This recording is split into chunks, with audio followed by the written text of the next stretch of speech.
البدع والأهواء، أهل البدع العقائدية وأهل البدع السياسية. نقول بيننا وبينكم السلف، بيننا وبينكم الكتب، كان فيقول البدع بيننا وبينكم. Bismillahirrahmanirrahim. Qala al-Imam al-Bukhari rahimahullahu taala al-babu tsani wa salasun, bab yang ke-32, babu ma jaa fil qiblah, bab riwayat yang datang tentang kiblat. Wa man la yara i'adata ala man saha fa shalla ila ghairil qiblah, dan ulama yang berpandangan tidak perlu mengulang sholat untuk orang yang lupa sehingga sholatnya ke selain kiblat. Ini apabila sudah salam. Adapun kalau belum salam terus ingat, oh kiblat sebelah sana, langsung dia wajib apa? Merubah posisi ke arah kiblat, merubah arah. Tapi kalau sudah terlanjur salam, sebagian ulama mengatakan tak perlu diulang, ini sudah lalu. Ini sudah ada udzur, namanya lupa. Baik, walaupun apa? Ada khilaf sebenarnya. Sekarang kita masuk ke asarnya, bukan asar tapi apa, hadis mu'allaq. Kata Imam Al-Bukhari rahimahullah, wa qad sallama an-nabiyyu sallallahu alaihi wasallam fi rak'atay zuhur. Nabi sallallahu alaihi wasallam beliau mengucapkan salam di 2 rakaat zuhur, yaitu beliau lupa. Harusnya 4 rakaat, tapi mungkin apa, karena pikiran sangat sibuk oleh munafikun atau oleh peperangan atau apa, sehingga beliau lupa, baru 2 rakaat sudah salam. Wa aqbala 'alan nasi biwajhihi, dan beliau menghadapkan wajahnya ke orang-orang. Summa atamma ma baqi, kemudian beliau menyempurnakan apa yang tersisa. Ini insya Allah akan dibahas di hadis yang ke-482. Jadi masih kurang lebih berapa itu? 80 hadis lagi. Kita akan mendapatkan riwayat secara lengkap di situ. Sekarang kita masuk saja ke hadis yang musnad. Al-hadisu as-sani ba'da arba'imi'ah, 402. Haddatsana Amr ibn Aun qala haddatsana Husyaim an Humaid an Anas radhiyallahu anhu qala Umar radhiyallahu anhu, wafaqtu Rabbi, saya menyepakati dengan Rabb saya, itu bertepatan. Fi salas, di 3 perkara. Faqultu ya Rasulullah, lawit takhadna min maqami Ibrahim musalla, sebaiknya kita mengambil sebagian dari makam Ibrahim itu sebagai tempat sholat, yaitu apa? Sebagai kiblat. Bukan betul-betul kita berdiri di atas batu itu, tapi sebagai arah kiblat. Jelas? Ya, dia bagian dari Ka'bah juga, tak masalah. Fa nazalat, maka turunlah ayat wattakhidhu min maqami Ibrahim musalla, dan ambillah sebahagian dari makam Ibrahim sebagai tempat sholat. Jelas kita tetap menghadap ke arah Ka'bah, tapi di belakang itu makam Ibrahim. Wa ayatul hijab, dan juga ayat hijab yang turun. Ayat hijab adalah ayat yang di mana itu? Al-Ahzab itu. Qultu, saya mengatakan ya Rasulullah, lau amartani sa'aka an yahtajiban, wahai Rasulullah, sebaiknya Anda memerintahkan para wanita Anda untuk berhijab. Maksudnya hijab di sini apa? Hijab ruangan, bukan hijab pakaian, tapi hijab ruangan. Fa innahu yukallimuhunnal birra wal fajir, karena mereka itu diajak bicara oleh orang yang berbakti dan juga orang yang jahat. Ya, namanya mereka ummul mukminin. Ada orang datang, ada keperluan ini, keperluan itu, datang ke rumah, maka sebaiknya ada hijab yang memisahkan antara lelaki dan perempuan. Fa nazalat ayatul hijab, maka turunlah ayat hijab. Wajtama'a nisa'un nabiyyi sallallahu alaihi wasallam fil ghairati alaihi, para istri Nabi berkumpul disebabkan karena kecemburuan pada Nabi, yaitu ada khilaf antar wanita, antara apa itu? Antara istri Nabi, antar madu. Tayyib. Fakultu lahun, maka saya berkata kepada para istri Nabi itu, asa rabbuhu in tallaqakunna ayyubdilahu khairan minkun, azwajan khairan minkun. Boleh jadi Rabbnya jika sampai Muhammad itu mentalak kalian, Rabbnya akan menukar kalian untuknya dengan istri yang lebih baik daripada kalian. Fanazalat hadhil ayat, maka turunlah ayat tersebut. Baik. Dan ini akan terulang di banyak tempat di dalam Sahih Bukhari. Ini ayat apa itu? Dalam surat At-Tahrim. Qala haddatsana Ibnu Abi Maryam, qala akhbarana Yahya bin Ayyub, qala haddatsani Humaid, qala sami'tu Anasan bihadza.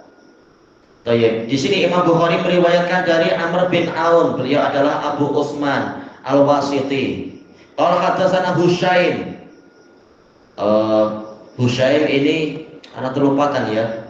Beliau Basri, Husyaim bin Bashir Al-Basri, cuma kunyahnya terlupakan. Kemudian An Humaid Abu Ubaidah, Humaid bin Tirwaib Al-Basri, Sikoh. An Anas, nah ini ada An Anah, tetapi Imam Bukhari mendatangkan sanad kedua untuk menunjukkan Humaid memang mendengar dari Anas. Sami'tu Anasan. Baik, maka tidak masalah An Anah yang tadi. Nah, Anas meriwayatkan dari Umar. Ini riwayatu as-sahabi anis sahabi dan riwayatu as-saghir anil akabir. Sahabat kecil meriwayatkan dari sahabat besar. Umar mengatakan, saya menyepakati Allah dalam 3 perkara. Dijelaskan oleh Al-Hafidz Ibnu Hajar, ini bukan sebagai pembatasan karena di dalil-dalil yang lain dan nanti akan dilewati insya Allah di dalam Sahih Bukhari dan yang lainnya, ternyata ketepatan Umar dengan firman Allah Ta'ala lebih dari 1. Di antaranya adalah peristiwa Usara Badr, tawanan perang Badar. Kalam Umar ternyata disepakati oleh Allah Ta'ala, bertepatan dengan kalamullah Ta'ala. Demikian pula beberapa yang lain menunjukkan bahwasanya Umar ini memang waliullah Ta'ala dan beliau ini sangat dekat dengan Allah Ta'ala. Disebutkan oleh Imam Ibnul Qayyim rahimahullah di dalam kitab Rawdatul Muhibbin dan juga di dalam kitab Zadul Ma'ad, di antara bukti kecintaan adalah al-muwafaqah, kesesuaian. Walaupun tanpa ada muwata'ah, tanpa ada kesepakatan awal. Kita sepakat malam ini kita bicara begini, besok kita bicara dengan kalimat yang sama, tak ada itu. Tapi karena kecintaan yang murni, yang hakiki, maka Umar mampu mengucapkan kalimat yang sebentar lagi betul-betul turun wahyu yang sama dengan kalam dia. Ya, ini adalah bukti kecintaan dan kedekatan dengan Allah. Makanya Rasulullah SAW mengatakan, ini ra'aitu sakinah tajri ala lisani Umar. Sesungguhnya saya melihat ketentraman itu memang mengalir melalui lisannya Umar. Lafaz yang lain, ini ra'aitul haqqa yajri ala lisani Umar. Sesungguhnya saya melihat kebenaran itu mengalir melalui lisannya Umar. Nabi juga mengatakan, inna fi man kana qablakum, apa itu? Muhaddatsan mulhaman. Sesungguhnya di umat-umat sebelum kalian ada orang yang muhaddas, diajak bicara, yaitu diajak bicara oleh malaikat, diberi ilham untuk begini-begini. Ternyata betul. Wa iyyakum fi hadhil ummah fahuwa Umar. Kalau emang di umat ini ada seperti itu, dia adalah Umar. Tahu-tahu kalamnya tepat dengan wahyu Allah Ta'ala sebelum wahyu turun. Baik, ini adalah karamahnya Umar. Baik. Nah, untuk yang di dalam hadis ini Umar menyebutkan 3 bukan sebagai pembatasan. Karena memang jumhur usuliyyin mengatakan mafhumul al-laqab, mafhumul adat, sighatul adat laisa lahu mafhumul mukhalafah. Pola adat itu tidak memiliki kebalikan. Umar mengatakan saya menyepakati Rabbku dalam 3 perkara, bukan berarti di luar itu tidak ada sama sekali. Tapi kali ini Umar bercerita kepada Anas ada 3 perkara. Dalam kesempatan lain Umar cerita ke yang lain, ada perkara yang lain lagi. Kemudian fa-nya adalah fa tafsiliyah wa tafsiriyah. Setelah menyebutkan global 3 perkara, kemudian mulai diperinci. Fakultu, saya berkata, ya Rasulullah, lawittakhadna min maqami Ibrahim musalla. Sebaiknya kita mengambil sebahagian dari makam Ibrahim sebagai tempat sholat. Ternyata betul-betul turun wahyu. Wattakhidhu min maqami Ibrahim musalla. Dan ambillah oleh kalian sebahagian dari makam Ibrahim sebagai tempat sholat. Ini memperbanyak pahala Nabi Ibrahim. Pahalanya terus mengalir karena orang sholat di tempat yang itu, dan Allah memuliakan itu. Dan juga hadis ini menunjukkan besarnya perhatian Allah Ta'ala kepada para hambanya. Tatkala Umar bicara begini, ternyata Allah yang di atas 7 langit itu mendengar dan kemudian menurunkan wahyu yang sesuai dengan kalam Umar. Walaupun kita tahu bahwasanya segala takdir dan bahkan wahyu Quran itu sudah ada di Lauhul Mahfuz jauh sebelum manusia diciptakan, sebelum langit dan bumi diciptakan. Tetapi bagaimana Umar boleh mengucapkan kalimat yang wahyu itu akan turun seperti itu? Inilah taufik, inilah ilham, karomah. Maka ini adalah kemuliaan dan ini perhatian Allah kepada hambanya. Kemudian beliau mengatakan wa ayatul hijab, dan ayat hijab. Hijab ada 2, hijab pakaian dan hijab yang membatasi antara laki dan perempuan agar tidak ikhtilat, bercampur antara laki perempuan dalam satu ruangan. Ada hijab. Saya mengatakan, wahai Rasulullah, sebaiknya Anda memerintahkan istri-istri Anda untuk berhijab. Baik, mafhumul laqab laisa, apa sih ghatul laqab laisa laha mafhumul mukhalafah. Pola laqab disebutkan nisa'at. Ini tidak ada kebalikannya, bukan berarti syariatnya hanya untuk istri Nabi, tetapi mereka adalah teladan, mereka adalah contoh. Kalau mereka yang hatinya suci saja harus berhijab di hadapan sahabat yang hatinya juga suci, bagaimana dengan yang bukan sahabiat, bukan sahabat? Lebih layak lagi untuk menjaga diri dari yang seperti itu, agar tidak timbul kekacauan dan fitnah, bukan malah saling mengurat atau apa, kesempatan tidak ada hijab.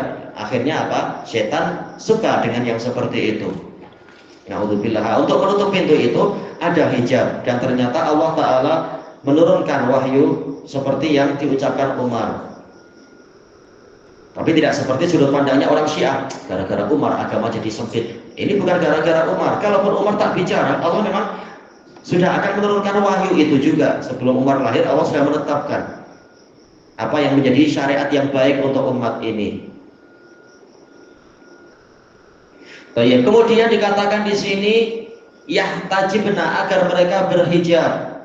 Fa innahu yukallimuhunna al-barru wal fajir, karena mereka diajak bicara oleh orang sembarang-sembarang. Ada orang yang baik, ada orang yang buruk. Untuk menutup pintu fitnah, semuanya dipisahkan dengan hijab. Bukan yang fajir aja yang dikasih hijab. Orang yang baik tak perlu dihijab. Orang yang baik bukan orang yang maksum. Boleh jadi nanti terfitnah karena kecantikan wanita atau apa.